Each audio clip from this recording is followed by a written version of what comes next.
welcome to another edition of your favorite show, my favorite show, ladies and gentlemen.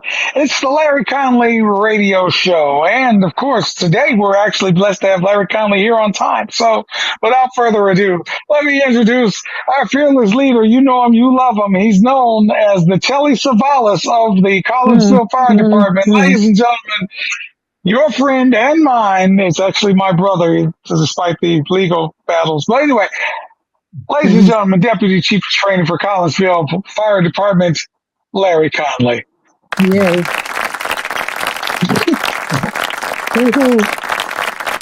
Thank you. Thank you. You're welcome. And good night. All right. We're back for another edition of the Larry Conley Radio Show. That's going to be funny to you. The Larry Conley Radio Show, because I don't know if there are other Larry Conleys, but there's me. Let's keep it moving. Uncle Larry. That's some people who you're talking to.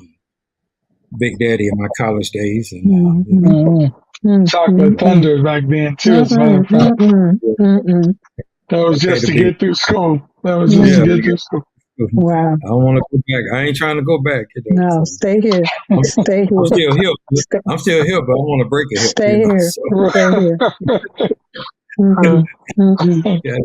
Gotta be careful. But anyway, tonight, thank you for joining us for another thing. We've been doing this, David. I think I was looking back over the archives. It's been about a decade that we've been doing this show. Wow. So we've been doing it.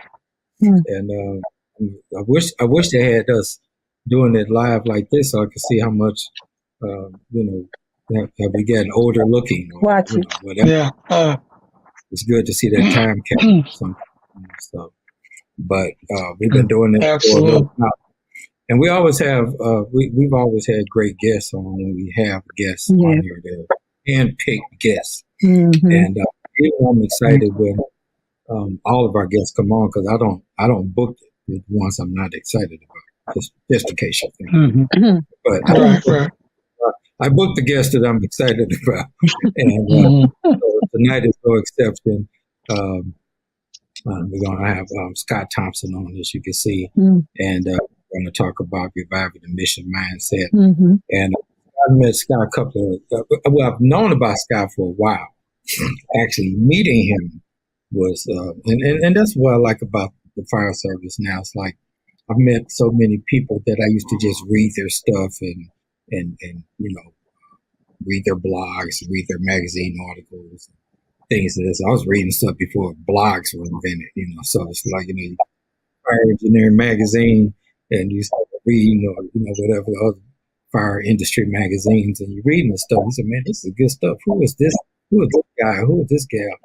And then when you get into the business and get past your own firehouse and your own industry and start meeting these people in person, it's really a humbling experience. Another humbling experience too. And so I've been, one of the things I've been busy doing when I come home in the evening is evaluating the FDIC submissions. Man, it's hard. It is hard because a lot of great submissions. We got some great evolving ideals. Everybody brought their A game in their submission process. So it's really hard to, make these decisions.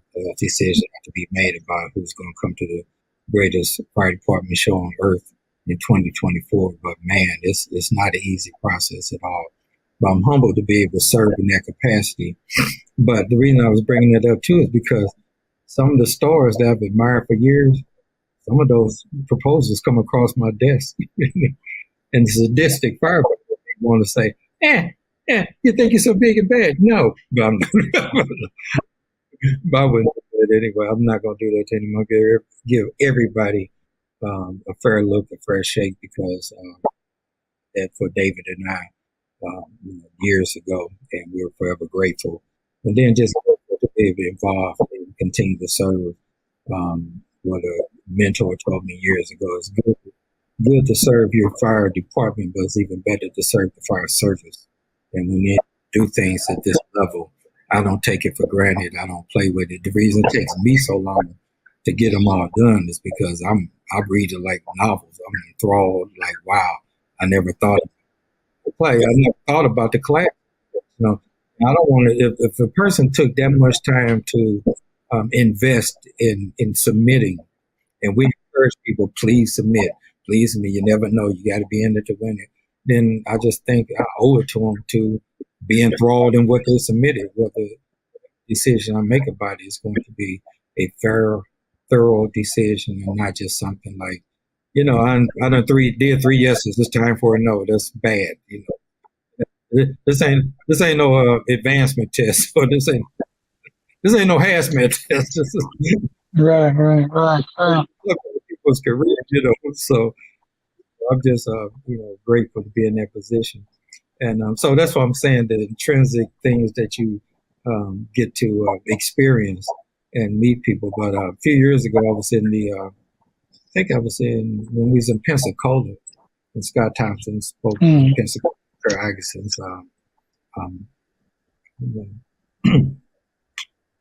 conference, and great conference.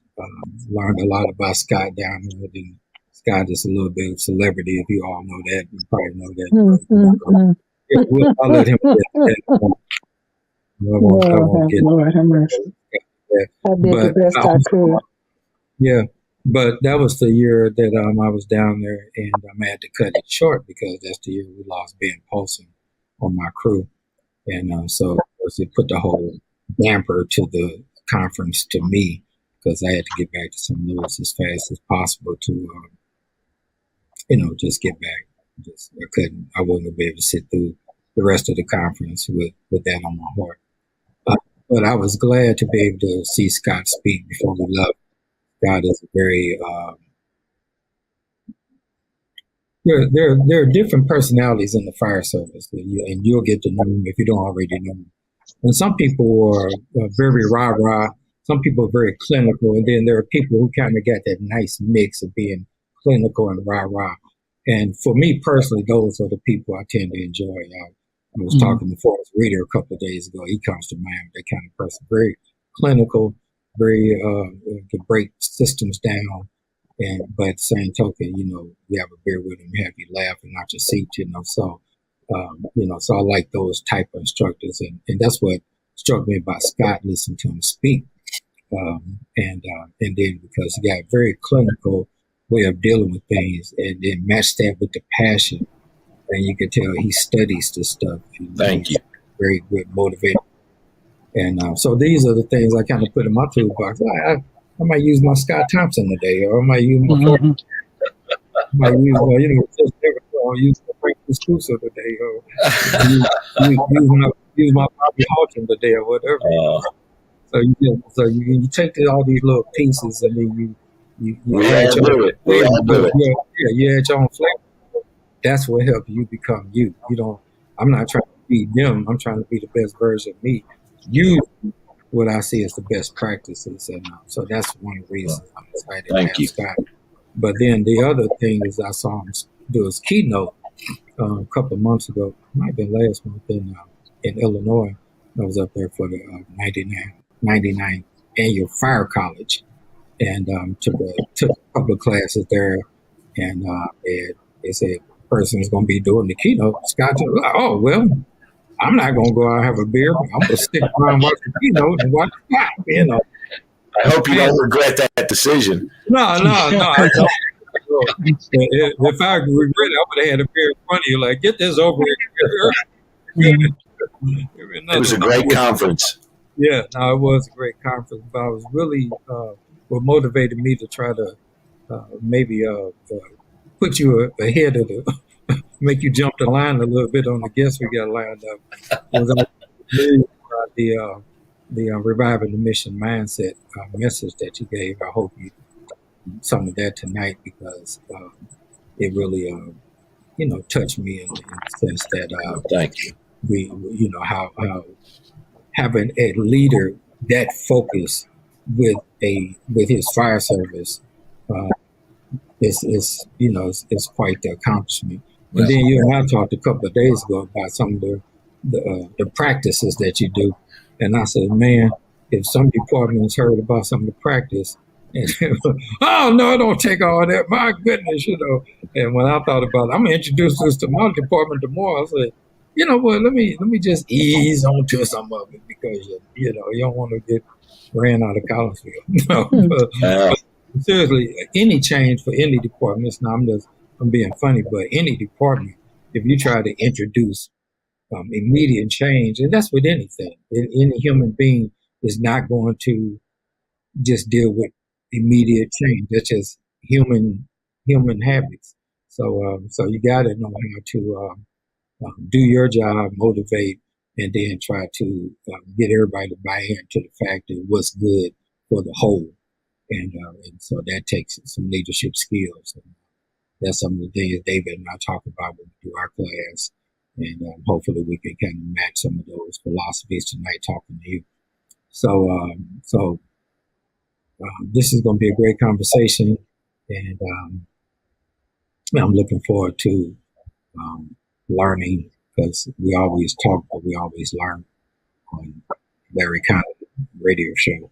And so now we're going to talk to Scott Thompson, Fire Chief of the Colony. The Colony. The Colony Fire Department, not just Colony. I don't know what they're doing in Colony, but the Colony. What's going on down in the great state of Texas. I got some great friends down there. Two of my best friends live in Texas. One lives in Allen, Texas, and one lives in Prosper. So not too far from here. Yeah, and then I got. Then here you go, Scott. See, I'm well rounded. And then another dear friend of mine who works at the burn camp with me lives in Oak Cliff. So so we got it all. We got the urban and we got suburban and everything in between. So got it all. Got it all, brother. So anyway, let's get started. I know people know you, Scott. I know that, but for my audience, when I bring people on, I kind of like to give them a little background on who we're talking to, and then we can just kind of go into this. So maybe give a brief background: how long you've been in the service, what motivated you to become a firefighter, and how long you've been doing what you do now. And what made you want to not just be a fire chief, but be a national voice for the fire service? Well, thank you for having me on, Larry. And it's been great meeting you and our conversations and sat in on your and David's class. I think it was at FDIC one of them, and it was great. I've talked about it, and we're certainly going to bring you into the colony. You hear it from a lot, but it's all I've ever wanted to do. I actually was born in New York, about 40 miles from New York City in Westchester County. And, I'm at the age where when I would watch TV, there were two things you saw in the news: us coming out of Vietnam and the war years in New York City, right? So I thought that's what being a firefighter was all about. And in my mind, I was going to grow up and go to work for FDNY, and that was it. As luck would have it, the good Lord brought us to Texas, and it was great. But it's just what I've always wanted to do. So when I got out of high school, my dad wanted to be a lawyer and go to Syracuse University. And I said, well, I appreciate and respect that, but I want to be a firefighter. So I paid my way through the academy, went to my first fire academy in 1981 and started as a volunteer where I was going to school down at Texas A&M. Got out and got hired in Plano, Texas in 1986. And was there for about 10 years. But, I always had this vision in my head of what I thought the fire service should be like. And we all have that vision. Every one of us has expectations, whatever career we're in. And, Plano was a great place then. It's a great place now, but it wasn't what I thought should be about. So I had the opportunity to go to a much larger department, Arlington, Texas, as their one and only outside training chief. I'm passionate about training. Second to going to fires is, I love training and spreading the word and helping all of us, think about different things. So I went to work for Arlington for a while, and Bill Strickland was the chief there. He just came from LA City. And so I had to kind of learn the West Coast way of doing things. Stayed there for a while, and, God is my witness, I never really wanted to be a fire chief, but I was one of those kind of mouths in the fire service that was kind of always asking, why are we doing this? This doesn't make sense. And one of my mentors that we all have those people we look up to, challenged me and said, put up or shut up and put yourself in a position to influence. So I got offered a fire chief's job in a small East Texas town called Athens, Texas. Probably too young at the time, truth be told, but I thought, hey, how hard can it be? My kids were young, so I went down there and got a taste of it. And, we're kind of like a frontier in the fire service. We all share a common mission, save lives and protect property, but we can't agree on any one way to do that. Not that it's a bad thing, but there's just so many things that we don't know about, and we don't know why we do it. And so I got real interested in culture and those kind of things. I've always traveled. I would go once or twice a year, and I'd try to find the busiest fire company in the country, and I'd go travel and just visit, and I'd study the culture. As a matter of fact, I'm leaving tomorrow to go ride out with Clyde Gordon and Mo Davis in Houston. So I still do it because I want to tap into what makes these fire companies elite, what makes them above average. You were with 13s there in St. Louis. You had one of those companies. And so I really kind of looked at what made these companies way above average. And so I was in Athens. I had the chance to come back to the Metroplex for a department called Lake Cities. I took them from volunteer to career. And I was there for a few years, and I was having coffee with one of my mentors who's right across the lake, and you'll recognize this name, Rick Lasky. And his training chief had just retired. And so Rick and I were talking, and I asked if he would consider me as his next training chief, and he did. So I went to work for Rick for 10 years. And I say that to kind of say now I had to kind of relearn the fire service again. I had to learn Rick's way of doing things, which he's kind of got that East Coast influence. And I tell you, it was a great experience. Working for Rick was probably one of the best decisions that I've made in my almost 40 years. And so worked for him, and he introduced me to so many things. I said, okay, I want to give this one more shot to see if my vision could become a reality.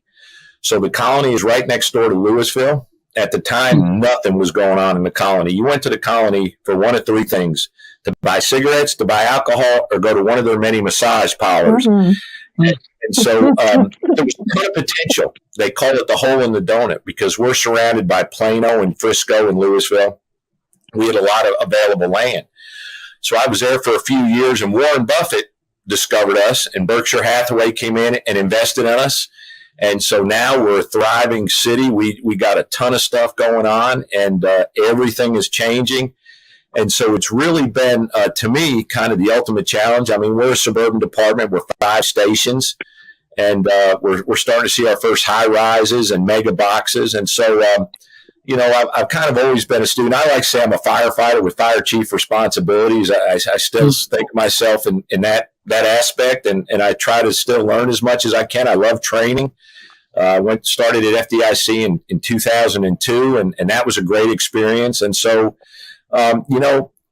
it's all about influence. Leadership is about influence, and I just kind of always look for the opportunities to influence to the best that I could. Not that I certainly know everything, but I always say if I cause you to agree or disagree, that's learning, right? If I can cause you to form an opinion for or against, that's learning. So don't agree with everything I say. Please challenge everything I say. But if you can form your opinion and justify that, then we've had learning. And when we talk about the mission, that's a big part of it. So I've been in the colony now for 14 years. Coming up on 40 years in the fire service. I'm having as much fun as I've ever had, other than riding the rigs. I'm not going to say I'm having more fun than when I was getting up. But as you get older, your body gets a little less responsive. And so I got a great bunch. I'm so blessed to have the opportunities and the folks that I have working with us. We're doing some really cool things that are unique, not only in Texas, but I think the American Fire Service. And so, I try to learn a little something every day and give something back every day. And so far, that's kind of worked. Outstanding. Man, you said Mo came up and did a presentation for the Muddy Rivers Foods. I'm in the foods organization here in the Muddy Rivers Foods. And shameless plug, David and I will be speaking at the Foods Convention in Minneapolis in August. They said, who are the biggest fools we can get to speak? What the biggest food we can do? No, but seriously, Mo came and I met Mo for the first time. Yeah, I'm trying not to. But yeah, I love Mo. I love Clyde. Those guys, man. You talk about passion.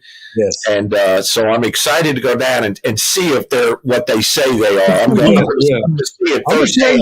You know what? You're right about that, Chief, because you better be what you say you are, because now that you said it, now that I know you can, I'm going to go down and bother Mo myself one day. But I remember I taught a class at, I think it was Carl Holmes EDI down in New Orleans. And so a guy was there. He was like, impressed with what we were teaching. And he was asking about, people naturally going to answer. Or you volunteer the example of like, this is what I deal with in my agency or my firehouse.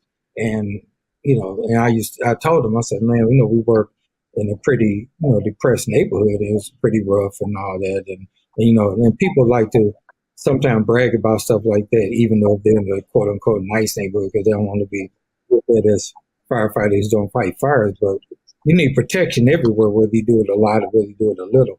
So they're all family to me. However, I just was revealing what my workload was. So he said, maybe I should come visit one day. I said, maybe you should. But people say that all the time. Nobody really does it. They just say, I'll come hang out with you one day. And whenever they may not do it. Anyway, he called one day. And just before the Rams had left St. Louis, he called one day. He said, yeah, I'm in town. And I said, whose town? Like, your town. And, I'm going to be here for a day before I head back to California. And I wanted to stop by. You working today? I said, yeah, matter of fact, I am. He was like, okay, mind if I stop by? So I gave him the coordinates to get there. And him and his fiance showed up. He got is my car safe here? His fiance like, okay,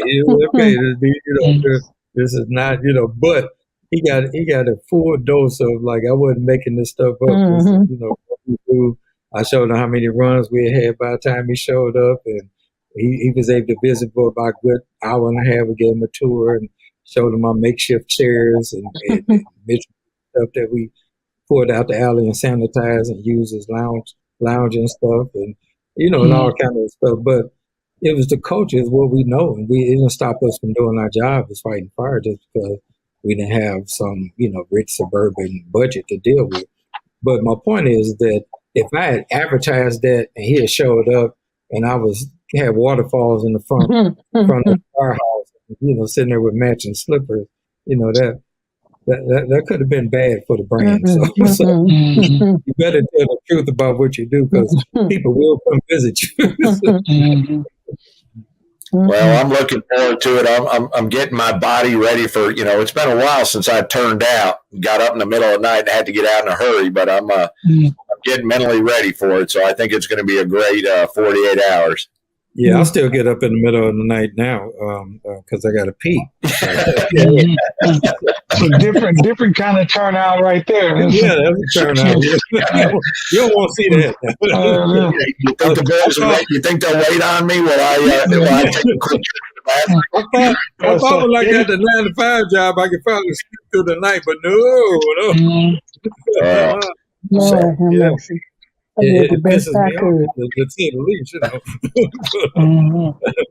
But anyway, so what was the first? So you wrote a couple of books, right? Just one book. Just one, but you got.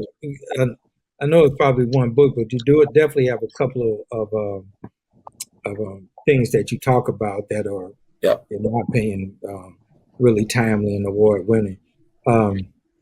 So the functional firefighter, I know about that. But let's talk about reviving the mission mindset. I really want to get in onto that because I think that's a very timely topic to talk about now these days, because I think we have, I used to tell my new guys all the time, man, I learned how to communicate, because the problem was when quote unquote new people or whatever category you want to put them in, and it was fun to talk about when I really got to thinking about it. And David and I talk about status assignment all the time.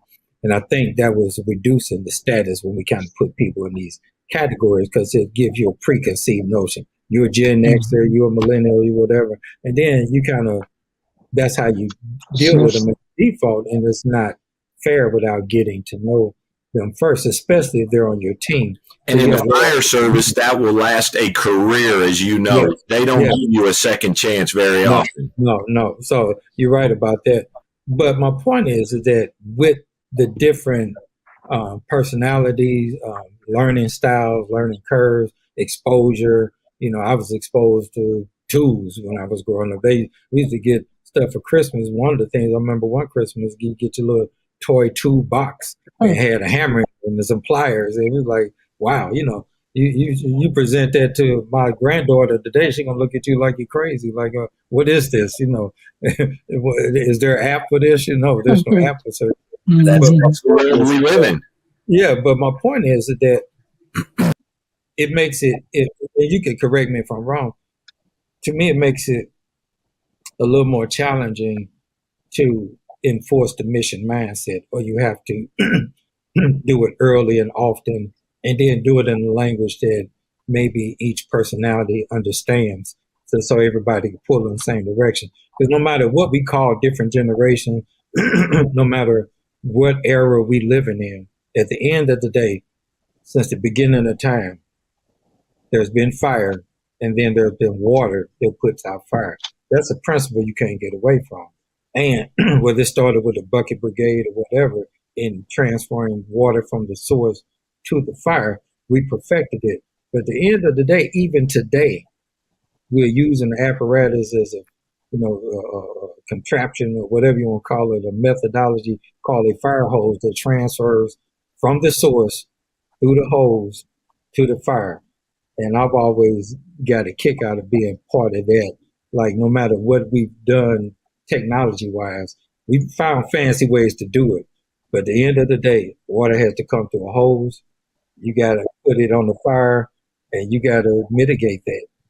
So I don't care what generation you come out of, that don't change. It ain't like, well, old timer, that's how you generation did it, but they got a new thing to put out fire now. No, they don't. It's water, hoses, and that whole apparatus.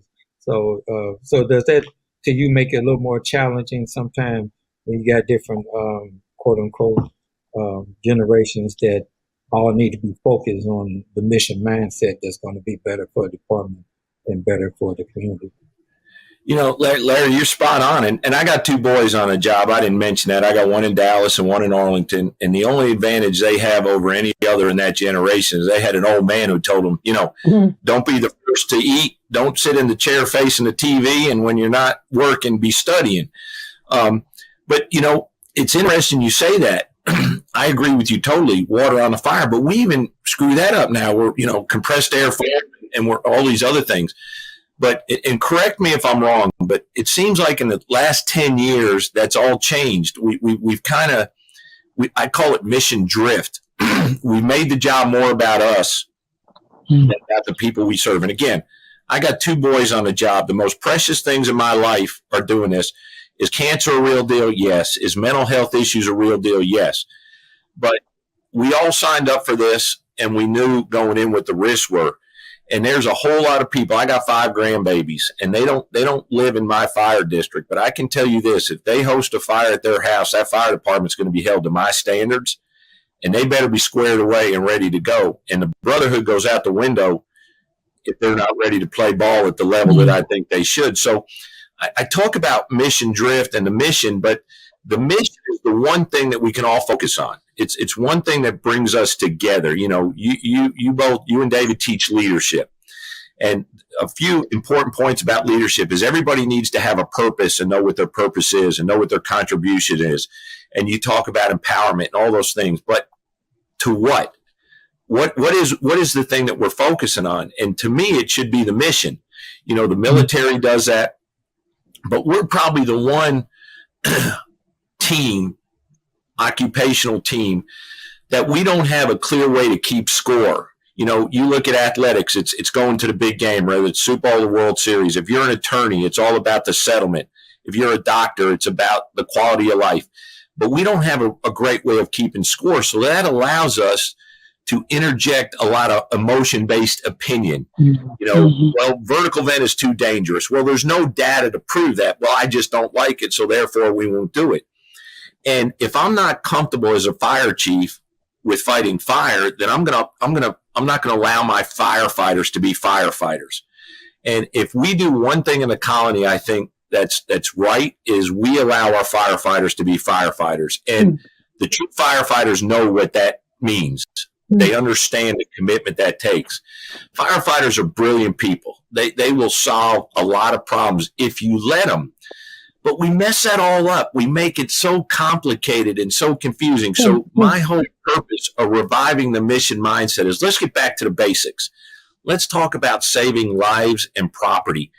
We all were hired by a city who created those positions and said, hire people to do that. Now, this is I told you, the sixth organization that I've worked with. And I love firefighters, but I've never had a city manager who hired me say, I want you to put your people first. Never. Now, I need to put my people in high regard, because if I take care of them, they're going to go out and take care of the citizens. But at no point ever did anybody say, put them first. And part of the research, and you may have heard this, I don't remember if I mentioned it at U.of.I., but one of the things I did as a research of the book is I went out and asked our citizens, what do you expect from your fire department? And I'll tell you, they got a very clear expectation. When I have a problem, I want you to show up with in a red fire truck, and they did say red, with 3, 4, or 5 well-trained professionals. It doesn't matter if they're male or female or what they are, to come in and solve my problem. And if we solve their problem, that's a win. If we overlook it or neglect it, that's a loss. And in our business, it's very hard to go undefeated, right? But we're in the business of solving problems. And if you think about it, the greatest investment in any fire department organization is in our fire suppression and fire rescue capabilities. So as fire chief, I'm all about value. None of us would throw our money at a bad investment. We just ordered a $1.7 million tiller truck. When that thing comes in, we better be able to do some pretty incredible stuff with that rig. If we don't get any better, then we haven't done our citizens right. So it's all about capabilities and maximizing what we can do with what we have to solve the problem. And that all goes back to the mission. Probably in St. Louis, just like every other fire department in the planet, A shift was different from B shift, was different from C shift. Battalion 1 did it different than Battalion 5. That's all fine and good until it comes to delivering service to the customer. If I have a better chance of survival in Battalion 1's district than I do in Battalion 5's district, we got a problem. As a fire, I can't justify that. The only thing I can tell that person is, well, you better move to Battalion 1's district, right? So I'm a huge believer in having a uniform, in a colony as small as we are. Our truck guys ride the truck, our engine guys ride the engine, and they get real good at that stuff. But I feel pretty confident no matter who's on duty or where you live in the colony, you're going to get a consistent level of service. And it all comes back to that mission. But for some reason, we've allowed ourselves to drift from that, and that's caused some problems. We got a great divide in American fire service that I've never seen before. Yeah, that's quite the observation, and it's spot on too. What makes it so bad? There's a lot of things I've seen evolve in 3 decades in the fire service, and a lot of things have been good stuff. I mean, stuff that wow, I never thought we would get these type of revelations as a service. And then there's some things that I'm not too happy about, like you said.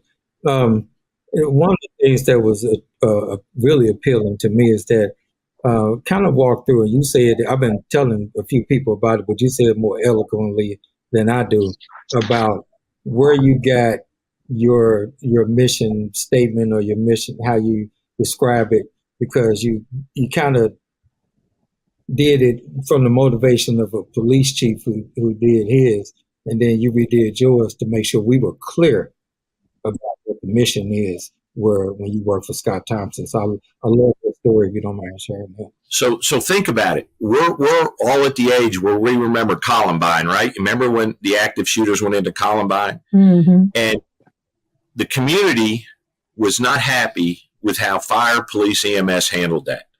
We were slow to respond.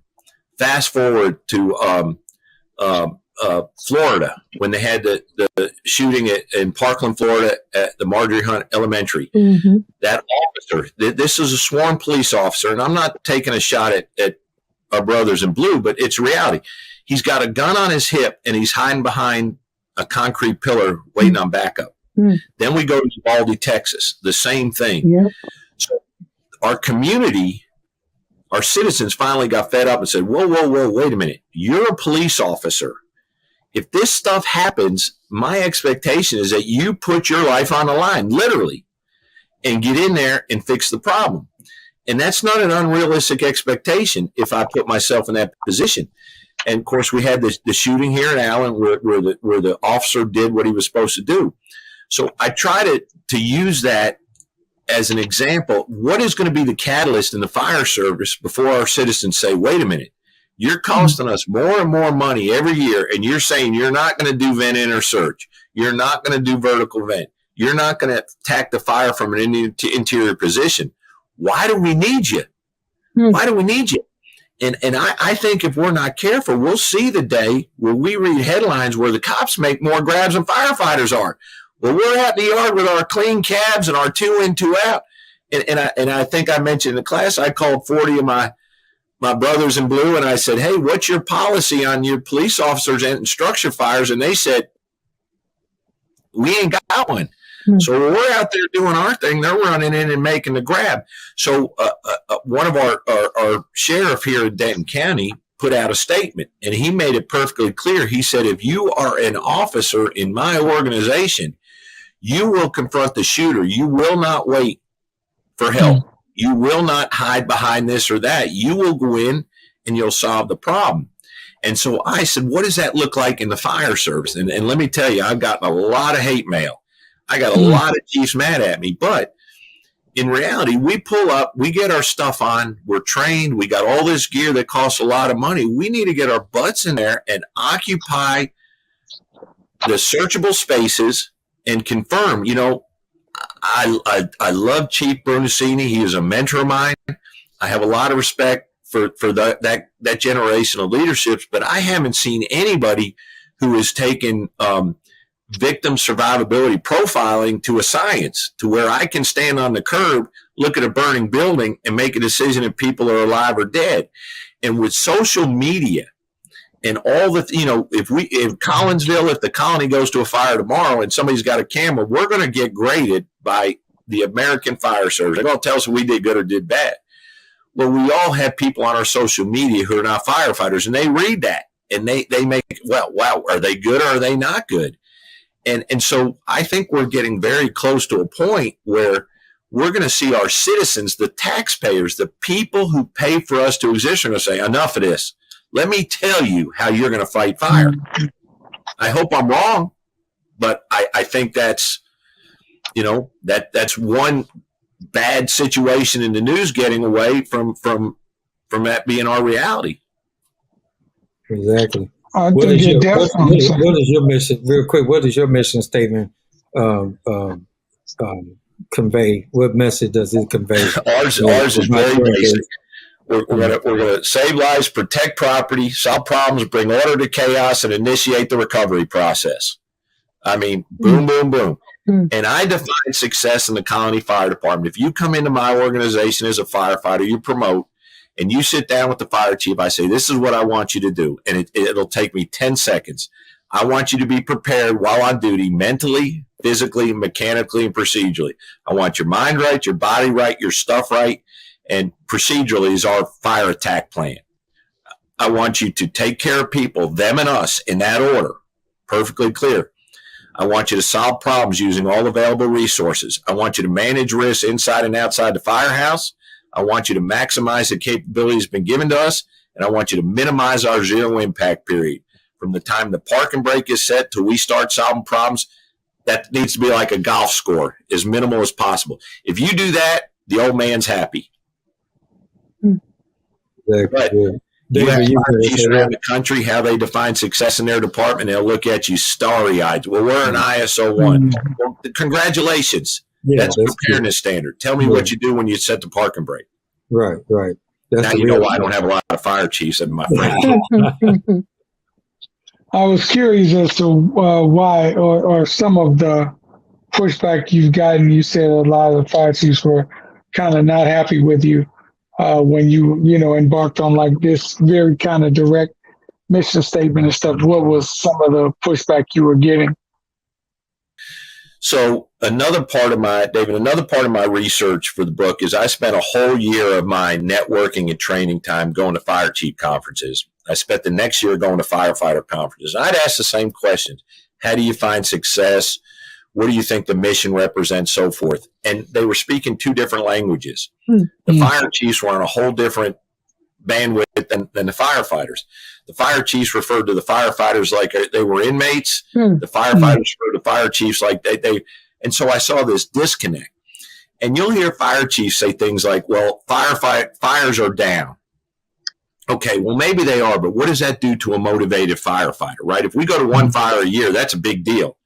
They'll say we're an EMS department that occasionally goes to fires. Again, that may be the reality, but what does that do? It gives us all a buy to be fire ready. And so I've just kind of called them out. And, a fire chief that doesn't understand what firefighters do is going to really pull back on the reins.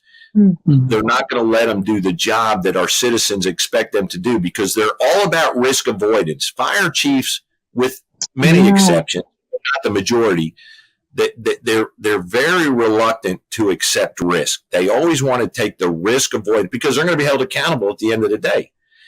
And so that troubles me. And I call them out on that. And, I can't imagine walking up to a CEO of a Fortune 500 company or a director of a movie or whatever and say, how do you define success? And they don't have an answer. Mm-hmm.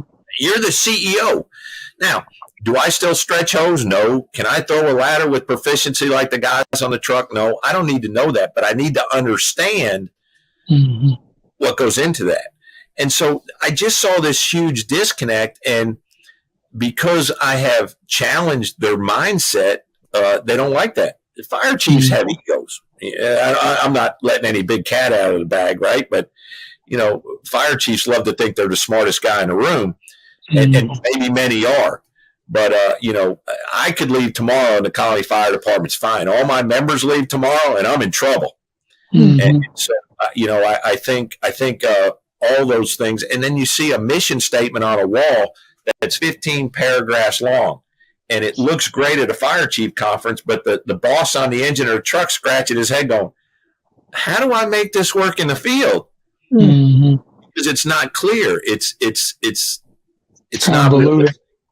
And so making comments like that just are not real popular. But, what we're doing kind of works. We have very low turnover. We have great retention. Our fires go pretty good. We don't fight the most fires as everybody in the country, but we kind of deviated from the norm in the Texas Fire Service. We've had some great success, but a lot of people say, well, you can't do it like that. And when I say, why not? I don't get a lot of good answers. And Larry, you certainly know, what that's about. Most definitely, brother. Most definitely. Did that answer your question, David? I mean, did that? No, it did. It did. I see a lot of what you're talking about. Obviously, as I've told people many times, I'm not in the fire service. But you're around it all the time. Yeah, but I'm around it all the time, and I watch, like 911 and Chicago Fire, so I'm completely immersed in the whole culture. But but I'm saying, all jokes aside, what you're talking about, I see just society-wise, and it's disturbing in that way, like a drift from you're saying the mission and saying the fire service, but I mean just the mission at like Popeye's chicken. It's just when you walk. Yeah, exactly. When it's really kind of interesting that you say, okay, this is what we should be about. And when you're dealing with it, it's something altogether different than that. So you won't even get sort of the basic of what that is about, but everybody wants to look like they are, the more high level expert and get away from the, knowing and understanding and mastering the basics. And like you said, keeping in mind the reason that you have to have those basics so tough. And then the other stuff be based on that solid foundation. It's like that foundation has been done away with in a lot of ways. And it seems like it would be a no-brainer that that's a very dangerous thing in the realm of first responders, but it's happening, obviously. But like you're in the entertainment industry, right? And correct. You have a director and you kind of have a script and there's a product that you're trying to produce by the time it's all done. The mission is kind of our goal, right? If we go out the door and we fulfill that mission, we solve that problem. That's a win. That's our way of keeping score. But the first thing we have to do is understand the clarity of what that's about. What's the product that we want to produce? And we've allowed ourselves to make it so much about us that that's all we focus on. I would love, again, I got 2 boys on the job. Is firefighter cancer a real concern? Absolutely. But when's the last time the American Fire Service has placed as much focus on reducing civilian fire deaths as they have on reducing firefighter line of duty deaths? And in reality, we're killing about 7 to 13 firefighters a year who are actively fighting fire. We kill more than that through heart attacks and strokes and running over them and falling out of stuff. But you consider the extremely dangerous job we do, we have a very, very high success rate. I'm going to Houston where they go to the roof 10 times a day with success. But if a firefighter falls through tonight in the American Fire Service, all these chiefs are going to come out and go, they never should have been on the roof. Vertical vent is too dangerous. Well, no, that's not the case. Out of 10,000, we had a failure. That's in any industry. Yeah. Just my opinion. No, I mean, it's a very good opinion. Especially we have stats to back it up, And like you said, when I tell people you signed up for this job, that's what you signed up for. It's hard for me to feel sorry. It's hard for me to feel sorry when you worked in St. Louis for 30 years and, you've had to fight fires and you had to fight fires on Sunday and you had to fight fires on Christmas and you had to fight fires on Easter and you had to 4th of July is like, you think Detroit got hell day, St. Louis got to be somewhere close to that. And you know what? How many times did you have to get up in the middle of the night? You're not guaranteed 8 hours sleep. You're not. This feels weird. I mean, it does feel weird now for a year that I've been over in college, was sleeping, being able to sleep all night. I almost had not PTSD, whatever, the separation issues of like, I don't have to get up.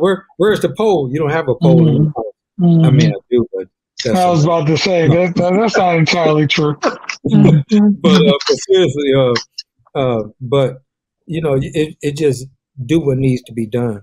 One thing that was another appealing conversation that we had a couple of days ago, you were telling me, and David can relate to this, and I kind of want that to connect because David, in case you don't know, one of his many talents is he's a master karate man. He knows what all it means, but David has since he was a preteen has been involved in not karate just to learn how to do it and win tournaments and beat people up. He got really into the spiritual part of he knows Japanese. Outstanding. Into it. So, but David has always, even before we got smart enough to put programs together like we do, was in love with the process. And when he got in love with the process as a result of successful processes that he did over and over again, that he was always ready for whatever. And he walked away from a lot of fights because he know this is not going to end well for you. So I'm saving you now by not, breaking some stuff on you, But my point is that the process always has him ready. And even at this age, he's a sensei, teaches, he still works the process himself for, his continued strength and inner strength and all that. So principally, working a successful process has you ready for anything. when you decide, I don't really need the process, that's stupid, I did the process a long time ago, whatever your excuse is, not to stick to the process on whatever your contribution to life is, being a firefighter, being a karate man, being David, writes and directs film. So he's always in that study of it. But I was talking to you the other day, and you told me the process of which your firefighters do every morning. I felt bad. Like, I wish I could take some of those 30 years back and go back to my crew and say, we're going to start doing this. And then, start doing it, because it was amazing. And I thought the stuff I trained my guys on a regular basis was good. But until I heard the process that you said, I was like, man. But you guys went to a lot of fires, Larry. We don't go to the fires that you guys went to. Yeah, but I'm just saying, right. I agree with that. And you know what? If you said that, I would say, well, Scott, we go to more fires than you do, so we ain't got to do that. But still, it wouldn't hurt to maybe even once a cycle do it. It may not have to be every day, but just more often than we did, just like you said, to keep that soft sharp. Anyway, kind of walk us through that, because I love that story too. So I love the athletic analogy. The way you become an expert is you got to endure a ton of boredom, doing repetitive things that you think you know well. But can we all agree that Tiger Woods is probably one of the greatest golfers that ever played golf? Tiger Woods still goes to a swing coach because he's looking for that little advantage. Batters that are hitting 289, they go to swing coaches to get that little advantage, to get just a little bit better.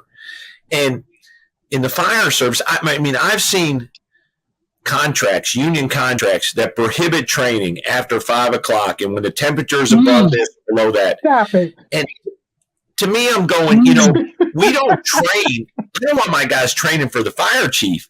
I want guys training for the families of the people they work with. I want my guys training so that David goes home and Larry goes home and we all go home to our families. That's why we're training, so we go out to be successful. But the fire service is the only organized team event where we throw all that out and say, well, it doesn't apply to us. The process, to me, is more important than the outcome. And I have met some fantastic firefighters that work in the busiest fire companies in the nation, and I've met some really terrible ones.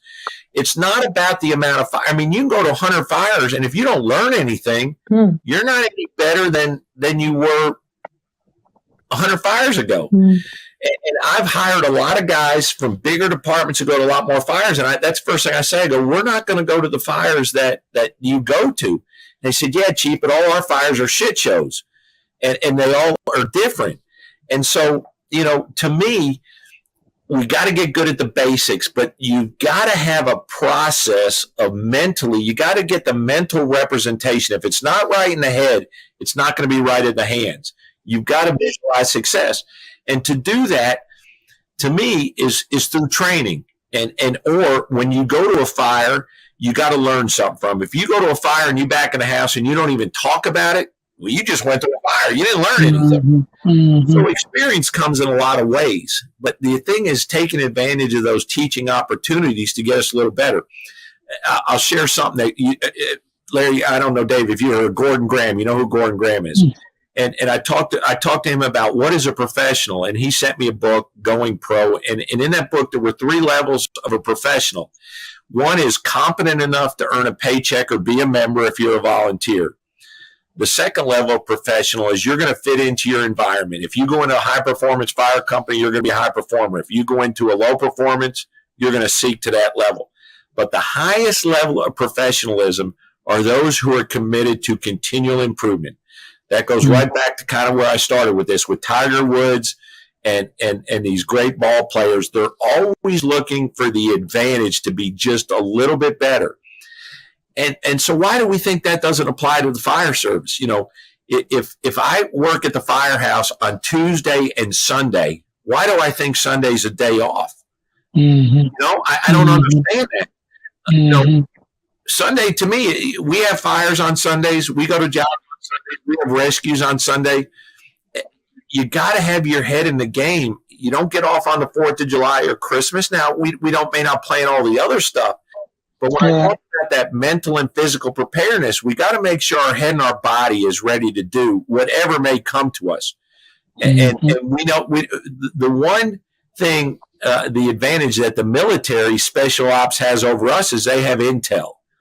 They study the enemy, they know where they're going, and they can to have that luxury. We don't know when the next call is coming in.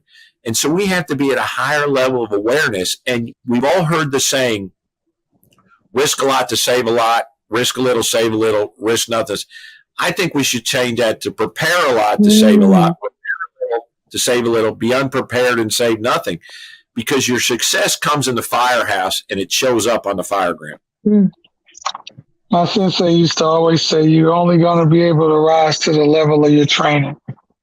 And so and if the minute you stop, doing that training on a regular basis, then that's when that rust comes in. And that's when, like you say, that split second that gets you, some serious damage, or that split second that makes you make a decision that you shouldn't have made that costs you, later on. And sometimes, like Larry was saying about walking away from fights, that's the difference between getting into a fight that even if you win, you lose, or not getting into that fight and making something more beautiful in the world. But if that's your mission, that's what that's supposed to be. But the same thing, if you're, in my opinion, a fire service professional in an unpredictable environment like what you guys go into all the time, the basics and things like that kind of training to me seems crucial, because that's what you're going to have to rely on when you're in those unpredictable situations, like you said, without,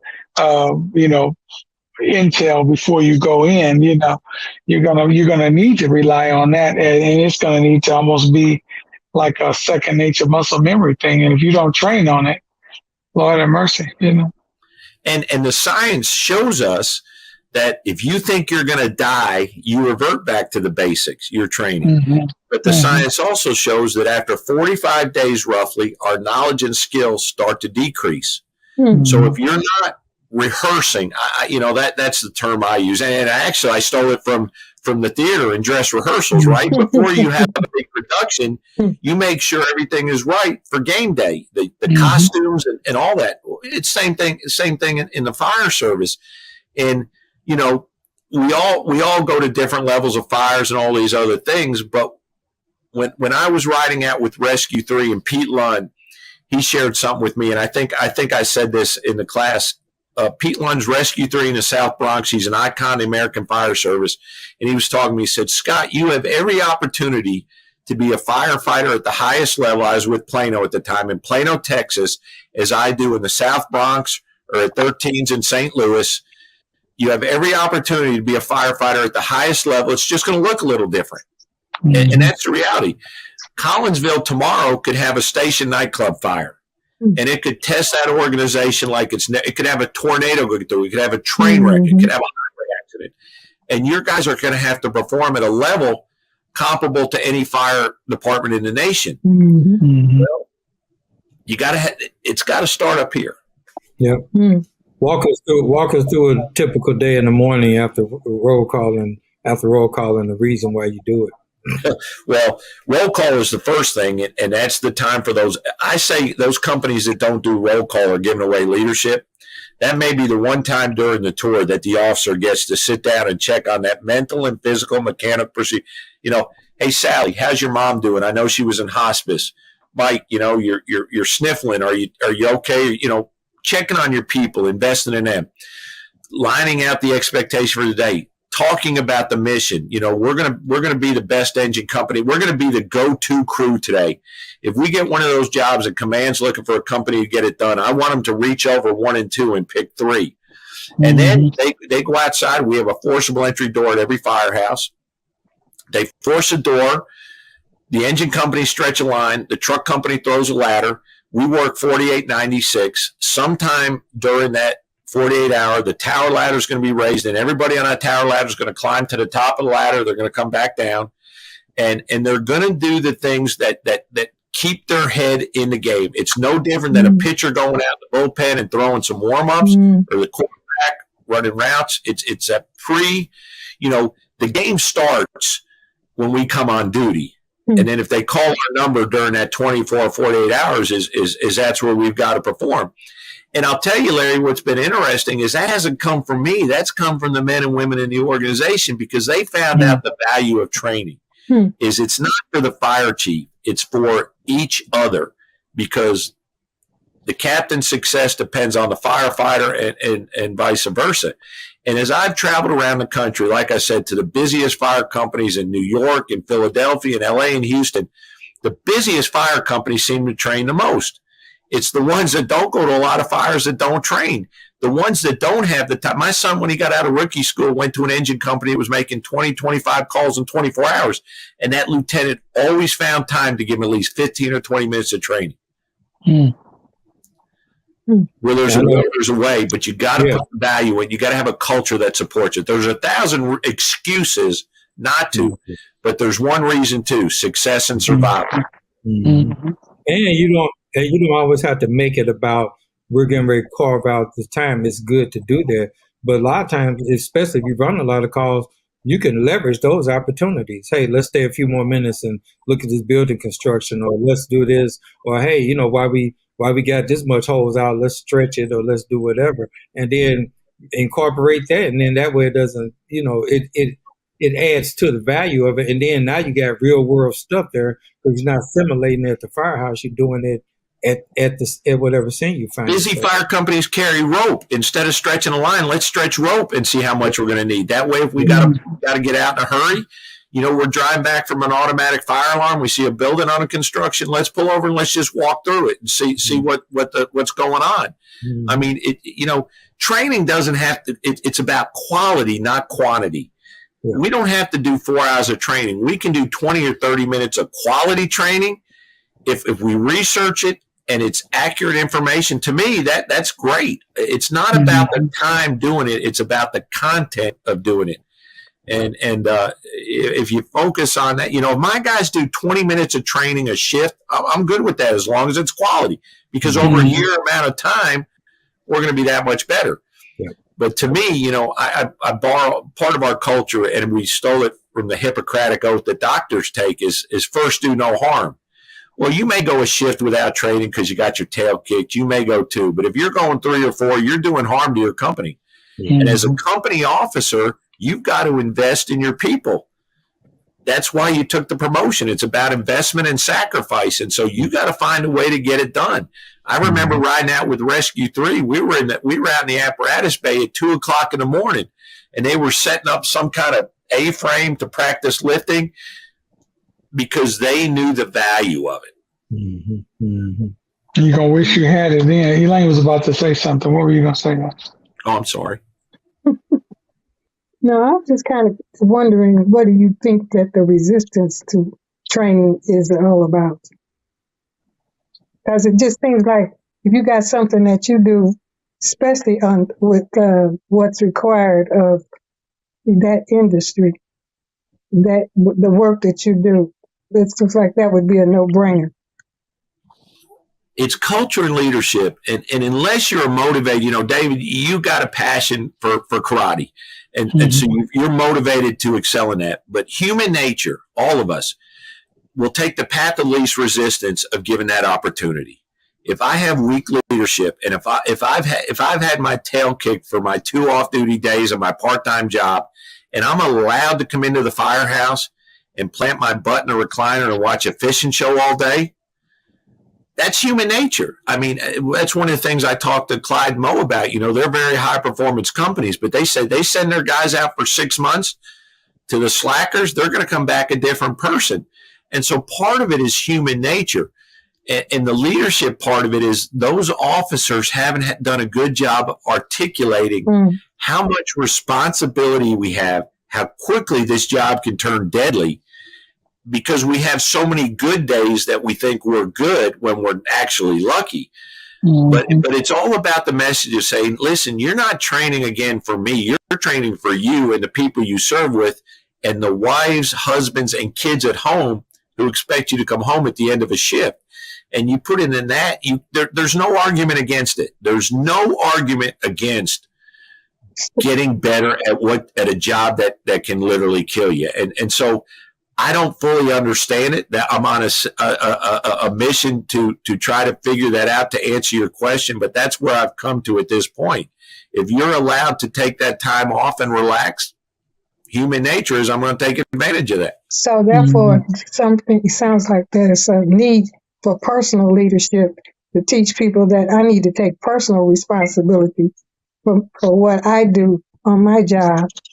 And even if my leader is not necessarily making the call right now, I need to take some responsibility myself because I also know what I'm supposed to be able to do at the drop of, especially within that industry, but in any industry. But where's my personal responsibility? So I'm only going to get up and do something just unless somebody tells me to. I mean, that sounds like something from a minor, a child. No, I agree totally with you, but I'm waiting for one of my firefighters to come in and say, "Hey, Chief, can we work from home?" That's where our society, people don't even want to do the work anymore. Stop it. Never mind. Right. Never mind. I'm not asking any more questions. I mean, because no, I agree with you, but that's work ethic, right? That exactly what you're talking about is work ethic, and that's kind of hard to determine in an interview. And we hope we do the best we can, but if we hire those people who are individually motivated, that's a win. And we hope we do that. But if you don't have a good leader who is showing them purpose and showing why their effort every day is paying off and contributing to the end result, what's my motivation anymore? If I see this guy over here who's getting away with it, hey, I'm out here throwing ladders and stretching and doing all the things, and Joe over here is making the same amount of money that I am, and he's not doing a lick. How long can I maintain that motivation before I check out? Yeah. That's kind of circle back to that question a little while ago when I was talking about the keeping in mission mindset, even with all these different personalities, different generations. It's the one thing we can all focus on. That's the challenge. Yeah. That's why it's important to, I guess, make sure that you stay strong on that, keep it in front of people, keep it often, keep it part of the DNA, because it has to be practiced as well as what you do with hands on and keeping that mission and that vision in front of your team. It has to be the culture of that organization, because if the culture is the thing that Chief was just talking about, then even when the new people come on, I mean, unless you're one of those people who, is a highly motivated individual and that's just in your personal DNA, unless you're that person, you will get actually trained to be the slacker. You know what I mean? That's the other thing. One of the other things the old man used to say is, you either are the person who's, training to really do well, or you're training to slack. When you sit down and don't train, you're just training to be a slacker. So if you're creating a slacker culture within your organization, then you're training them. You're just training them to fail. But I've been in Firehouse, David, where the high performers get ridiculed and called out by the senior guy and said, "Hey, knock that stuff off. You're making us look bad," or, so you actually get penalized for doing exactly what we were talking about, and having that individual work ethic by the senior guy in the office, or they discourage it. Then what do you do with that? Yeah, absolutely. So you are trained to become firefighters, and then you change how you think about it after you get the job. Some people, unfortunately, yes. Wow. And that's one of the biggest problems in the fire service today, I think, because we don't pay for performance; we pay by rank. Right. I think what happens is that, and that's why that's why it's such a hot topic in a lot of cases, because people do it, period. No matter what, you go to Burger King, they do it. It doesn't matter. People do it. The problem is when you have a high risk job you can't afford to get away with it like the Burger King person. You see, and that person shouldn't be getting away with it either. However, you don't put the emphasis on it because you getting killed cooking a hamburger is less likely than get killed in a house fire. I don't know. Have you eaten at Burger King lately? I'm just kidding. Work ethic is work ethic. Yeah, I know, but I'm just saying, in general, Mm-hmm. that's I how understand what you're saying, but that's how humans do, and it's just more. It's highlighted more when you have a high risk job. Absolutely. It sounds louder at the end, like the fire service, than it does at something like Burger King, but it happens all the time. It gets overlooked in some of these other places, or just as a society, even just because, the stakes aren't as high, but it happens all over the place. Burger King right now is not having a podcast about how depleted the teams are at Burger King right now. Mm-hmm. And then but I'll tell you, as a young fireman, I was lucky a lot more than I was good. Yeah. Away with a lot of stuff that I shouldn't have. And knowing what I know now, I look back and I go, how did I ever survive? I say the same thing. The man above. I say the same thing. And I learned that from Dave Dotson. My brother David and I were in Alaska a few years back doing the keynote there. And Dave Dotson was there. I've sat through his class before, but he another person made a statement that just stuck with me. He said, we got to get out of our heads thinking it's nothing wrong with confidence, but it's something wrong when it has a false, it's elevated more than it should. He said, I realized I was more lucky than I was good. And when he said that, I got to thinking, like, you're right. I done got away with a lot of stuff that I probably should have got away with. But it gives you the kind of the cowboy mentality that I'm good. And it wasn't until I got more mature, realized that I need to match, a bunch of things together.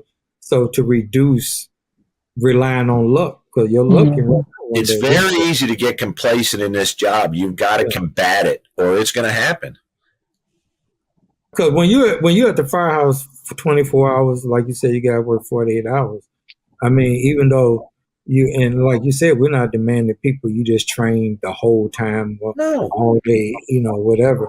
But you got to invest in it.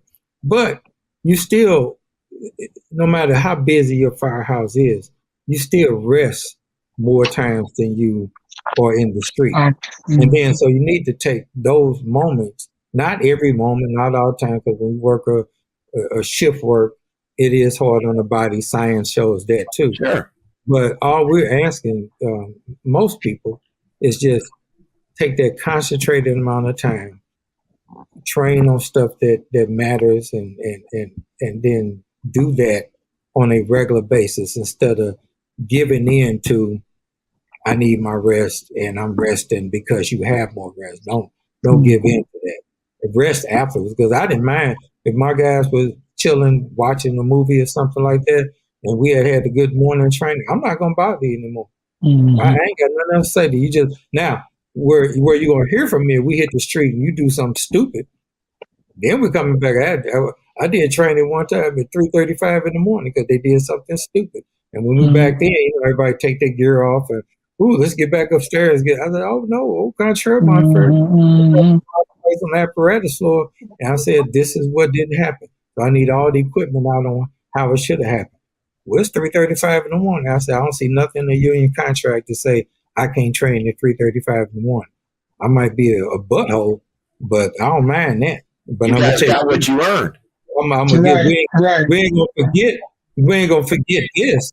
We ain't gonna have an extra day and say, oh man, right now, not left now, but right now. If you don't do something like that, then you send the message that what you didn't do right was okay. It was okay. Yeah. We trained from 3:35 to it was almost time for coffee.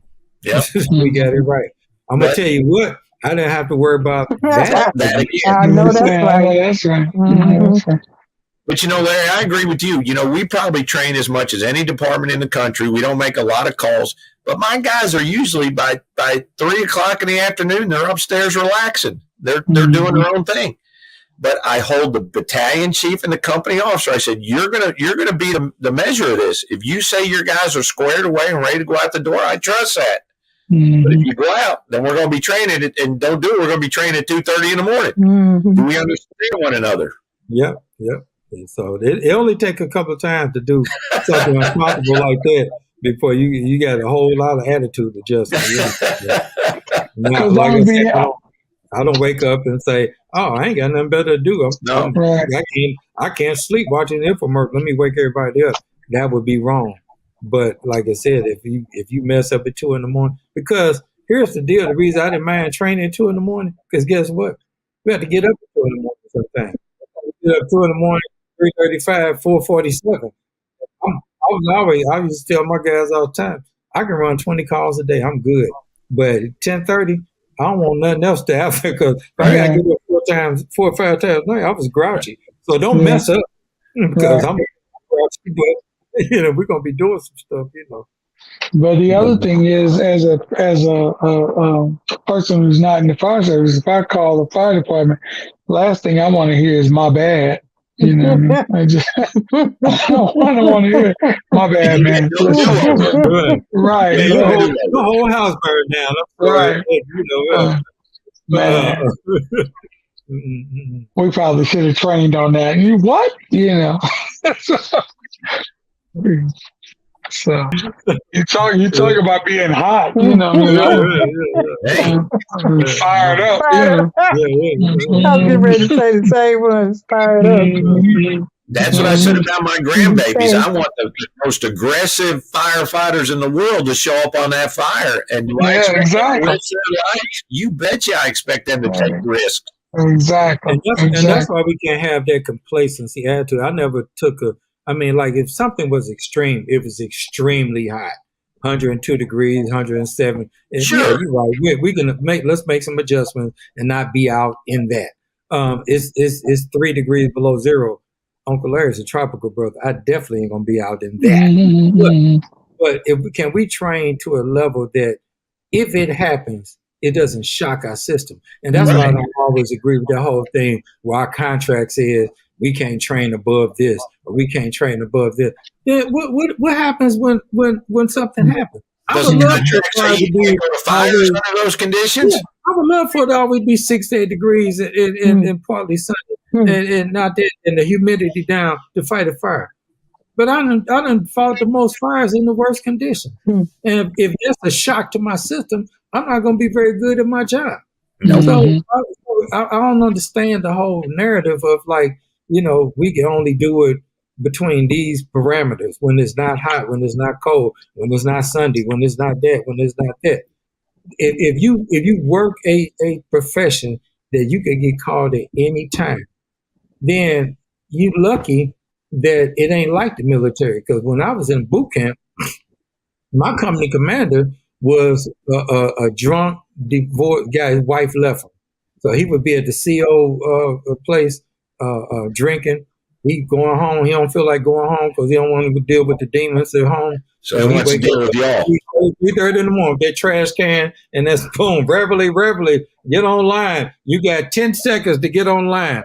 5, 4, 3, and then he drunk, so he reminiscing. You all messed up today. You embarrassed me. So we're gonna do push-ups till I get tired. We were like, what have I got myself? Man, I got my sober Christian CO. I got to get drunk, But my point is that kind of preparation, he didn't realize there was a method to the madness, or not. Because we're ready for anything. If I go to war, war ain't like hey, we're gonna do war. We're gonna start war by 7, probably go to lunch about noon, and then we're gonna do some more war, and then we're gonna sleep tonight. So that okay with everybody? Ready, break. Let's start shooting each other. That ain't how that works. The same rules apply to aggression. You can't be non-aggressive on 99 fires and show up on 100 when mom's in the front yard screaming my baby's up there and be a rock star. It doesn't happen like that. You get into a high gear if you've never been in that gear. My ex captain had a pretty good number of rescues while he did his career, and but one was I had got promoted by then, but one of the last rescues he made, they showed up at the fire. The fire had had ran everybody out. The parents tried to grab the two girls on the way out, but it's just too intense. They show up, and instead of leading off with the line, he made the radio call. They said the parents on the front, my baby's in there in the room. Where is she? She's in there. Two doors down, make a left, whatever like that. Him and the leadoff guy, he made the radio call. Primary search, no line. And the reason he said that is because he wanted the companies coming in, we're going to need water today. We should have it now. Seconds matter. I ain't got time to deploy a line and undo it, run it down the street, test it. Ain't no air in the line, drag it down off. Ain't got time for that. They went in and got these girls one line rescue. They're making a rescue, no line. Anyway, unfortunately, one of the girls succumbed to the injury, and one of them survived. And I was at the funeral. We went to the funeral of me and the PIO and the guy that worked for me at the time. We went to the funeral, and the girl that they saved, they let her out the hospital early so she could attend her sister's funeral. But if it wasn't for him going in there, aggressive push, they go to two funerals, training in search and rescue, and rescuing under very adverse conditions because they didn't have a water source to protect. So they went in, took a beating. Their gear came out all messed up, and they took a beating, but they made the grab. And when they made the grab with these two girls, one girl was able to come to the other girl's funeral. They surely would have both been dead if they didn't make the push. But they got one and just. But you know what? That's exactly what our citizens expect us to do. Right. Yes. They want us to have a cape on our back, and they want us to go in there and be superheroes. And we got to manage that as officers because we're not going to kill a firefighter recklessly. But there's a huge spectrum between doing nothing and killing firefighters recklessly. We got to find that sweet spot based on our capabilities and our training and our leadership and our experiences. That's how it all comes together. And I think you increase recklessness when you don't train. Because you believe in your hero music, and you're like, let me go in. So, but if you train, as much as you can, none of us the perfect storm of whatever scenario we're in, but we can come pretty close to it. But if we train like we should, been talking about, whatever you do is just a result of that. It's not. So it's less chance of it being reckless if you are trained and know what you're doing, because you're going to make more of the right moves than you would, not, because you don't know what you're doing. That's another problem I have with those fire chiefs who say they have a safety culture but don't support training. My opinion is training is the most safety conscious thing step that you can take. Invest in that. David, like I was talking about David earlier with the karate. I mean, but he David, I don't know when last time he had to use it, but whenever he has to, he's going to be ready because he still does it after all these years. David, outstanding. We all in our 50s now. They've been doing this since he was 11, 12 years old. So, but I was making that comment because whether it's firefighting, karate, whatever you decide to do, fall in love with the process. The athletes. Yeah, I don't know if you probably watched Steph Curry, who when playing basketball, just a phenomenal shooter. I mean, and can shoot 3-point, half court layups, and he does circus acts from the bleachers and from the seats and all that. But the deal is that it's a constant work for him in ball handling. Thousands of hours to get to that point. Thousands of hours, thousands of misses, to the point to where he's the go-to guy. We need a 3-pointer now. Steph, go and knock that down. But it didn't come from hoping he can do it or being reckless with the ball. He's confident. He throws the ball up sometimes, turn around, and walk away because he knows it's going in.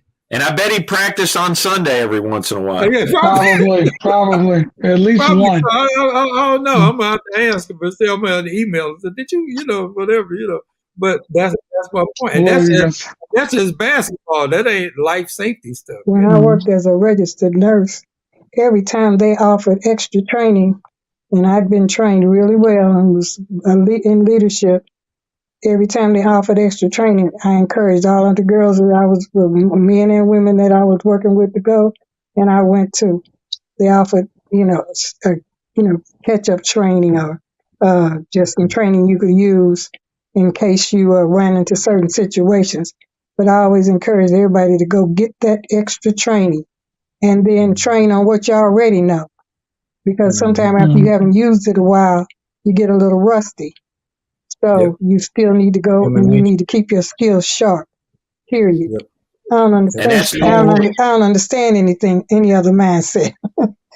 That's leadership in action right there, telling your people to go get better, maintain your skills and get a little better. That's leadership. Mm-hmm. And also modeling it in front of them. I always quote Bruce Lee saying, I'm not afraid of the man who can throw 10,000 kicks. I'm afraid of the man who's thrown one kick 10,000 times. Mm-hmm. Yeah. Come on. That's a different thing. Just saying. You know, as we close this out, I go to very few fire chief conferences anymore. I go to firefighter conferences. That's where I learn the most. Because number one, I want to know who's influencing my firefighters and what they're learning. Number two, I didn't learn a whole lot at fire chief conferences. But, you know, I want to know what challenges they have and the things that they need to support them. And that goes for any industry, whether we're fixing air conditioners or plumbing or whatever. But for some reason in the fire service, we think we're exempt from everything we talked about this evening. Yeah. I haven't figured that out yet. Yeah, we got to get better and close that gap. And then even more, like I said, with the generational thought pattern, that gap needs to be closed because, and you know, and I'm gonna say this, both sides of it. You know, it's fun to talk about it, but it's not entirely accurate. I forget who said. I heard somebody speaking one day and say, you know, we could talk about this generation, so to speak, but this generation right now is the one that's flying the fighter jets. And this generation right now is the one that's running the ships in our military. And this generation right now is doing a lot of stuff. So you can't sit up here and say, I don't need to train or I don't need to do whatever. And this new generation mentality, because the new generation doing things, but they're going to need your old school work ethic and tradition motivator and a model in front of them of how do you do it to match your, you know, how you do things today. They need wisdom and experience. Those are the two things of training that, you know, I understand what you know, but you're right. We got 19-year-old kids that are combat medics doing incredible things that are unbelievable. It's all about the culture and how we frame it up to the responsibilities that we have, and they're awesome in the fire service. You know, we have tremendous consequences if we're not prepared. True, and that's why it's important to keep that kind of conversation going. Anything else you want to share? Anything else you want to share with Chief? No, I think we covered a lot of good stuff. I'm honored to be on here, and I tell you, I really enjoyed visiting with you all and just talking about the job that I love. So thank you for giving me that opportunity. Yeah, I enjoyed finally getting you on. You always got people on the bucket list of things. When we first started, we would get some great people on, and then I think we got a few people on that felt sorry for us, like, who are these guys? You know, but landed, you know, some people that like wow, I used to read his articles, I used to see them speak on their show. It was a big deal. So, and it's still a big deal to the day. I get the same feeling I get when I'm talking to people that I respect and respect their work, respect their legacy. So I appreciate you. Well, thank you, brother, for giving me the opportunity. And we'll keep in touch, man. We've had some good dialogue the last couple of days. Yeah, most definitely. Yeah, we will. I'm sure, because there's always something to talk about, you know, passionate. But we're going to go around and kind of wrap things up. We'll start with Mama Elaine, then Chief Thompson, then David, and our back cleanup. Well, I know about the boys, but I didn't know about you, Scott. So I'm glad that somebody else thinks that training is necessary. Training is something that's an essential and that should never be neglected. And so whatever level you're working on, I remember when Uncle Larry had one of his first jobs was working with, or you making biscuits or Popeye's something chicken. for some fast food restaurant for Popeye's Chicken. They sent him to school to learn how to make those biscuits. And he became a biscuit trainer. I'm just saying that's not as essential as we would think as being a firefighter, but the principle is the same. And so when you're talking about principles, it's just necessary no matter what you do. But in some fields, it's a no-brainer. So I'm glad you came and shared your information and your insights. And like I just said, we need a part two. Thank you, ma'am, and thank you very much for your insight and as a registered nurse and the leadership you provided to the folks that look to you for that influence. But the only thing I'll close out is, if we don't figure this out, if we don't get focused back on the mission and we don't reconnect, to me, the mission is the one thing that connects us to our community, and the oath that we take when we raise our right hand, that's the thing that sets us apart from every other human on the planet. We're raising our hand saying, yeah, I'm willing to do the things that nobody else will do. And if we don't figure that out in the American Fire Service, we're going to be in the same conversation with our police. Defund the fire department. Let me tell you how you're going to handle this. And I think that's I hope I'm wrong. But one of the things that keeps me awake at night. But thank you so much for having me on. And I look forward to seeing you all in the future. I really enjoyed, Chief, the biscuit thing that Mommy Lane was just talking about. Reminded me when I used to make those, and they were really good, and she liked them. So then at that point, I became the son of a biscuit eater. But anyway, you know what? We're gonna close the show afterwards, though. The other thing, just it's a really inspirational show. Batter up. Right, exactly. Really inspirational show with regard to keeping the mission in mind and getting back to or never getting away from the basics and perfecting them. I want to say that I learned a lot, today just listening, and I can't wait to hear your next maybe your next class or something at FDIC or whatever. And I will say that the main thing that I got early on from you tonight is that Warren Buffett really loved his cigarettes, his liquor, and massage parlors. For him, you're gonna get me in trouble. For him to go and invest, that much money. You guys are coming to the colony. You guys are coming to the colony. We're bringing you in. You're gonna get to experience the pain. That'll work. I may be out of work tomorrow after that comment, David. I did the best I could. That's all I'm saying. I'm just saying, I did the best I could. I'm not responsible for all of that. Thanks. Enjoyed having you on, Chief. Thank you, sir. Just wrap it all the way up. That was fun.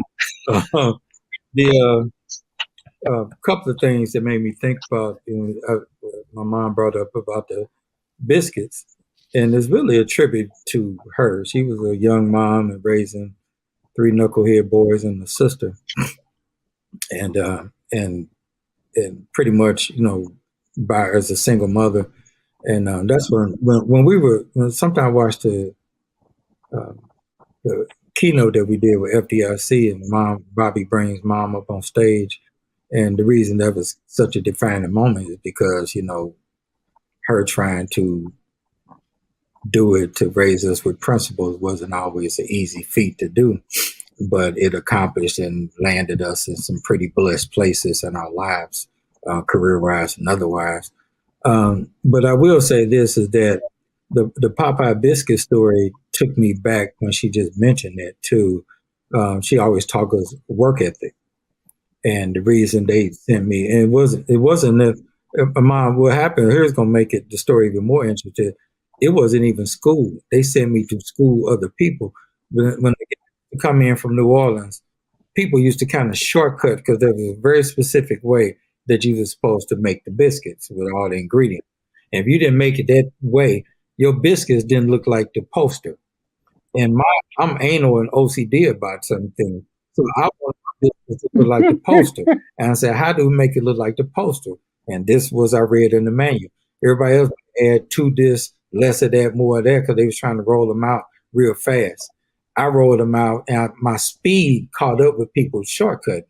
So the inspector will come in, and then to the point we just made, the new people that would come in and roll biscuits, learning from old people with bad habits, would learn bad habits. So now their biscuits leaning to the side and all that kind of stuff. Mine consistently almost look like the poster. So when he come in and ask me questions, how much premix, how much this, how much that, I can answer him like that. Well, what are you doing with your life next 2 weeks? Nothing. I graduated from high school. You're going to Cleveland. And they was around these different places. And it's grown people. And I'm just still a teenager showing them how to roll biscuits and stuff, because it wasn't about age. It wasn't about business. It was about the process and the principle of doing the process right, which got award-winning biscuits, which got the inspector going back to New Orleans saying, I got Larry Conley in St. Louis. We might got something there now. It never was my desire to be a rare biscuit maker. That poster was the mission statement. That poster was the mission statement. This is what it's supposed to look like. I was just, it was just certain things. Like when I cleaned my car, I wanted to look like it came off the showroom, so I don't stop wiping it. The showroom look, it looks clean enough. No, it ain't showroom clean, If you don't show people what it's supposed to look like, they're never going to figure it out. So I think their work ethic transferred to their fire service and everything else, then transferred to the other blessings outside of just fires, and this is where we are now. And so it kind of reinforces the attitude of work the process, and no matter what the process touches, will be successful. If you rolling biscuits, or whether you fires, or whether you unless you're whooping big head boys like us as mom did growing up. That was a process. PTSD, but still okay. But anyway, but I want to say I appreciate you coming on. I do want a part two, because I know one thing about you: you're ever evolving in thoughts and perfection. And continue to share on that tip. And I can't wait to get us down there to help share our message with you guys. We're going to do it. By the time I'm on my way to the Black Chief Officers Conference in Fort Lauderdale, and we're going to do a presentation down there. So I'm still on the road, not as much, because I had to kind of adjust the schedule to the new career change. But nonetheless, we're doing that. We're going to be in different places to the end of the year. So I'm always not only looking forward to doing my job, which I'm blessed to still be able to do, but also to share and network with people like yourself, Chief. So I appreciate you coming on.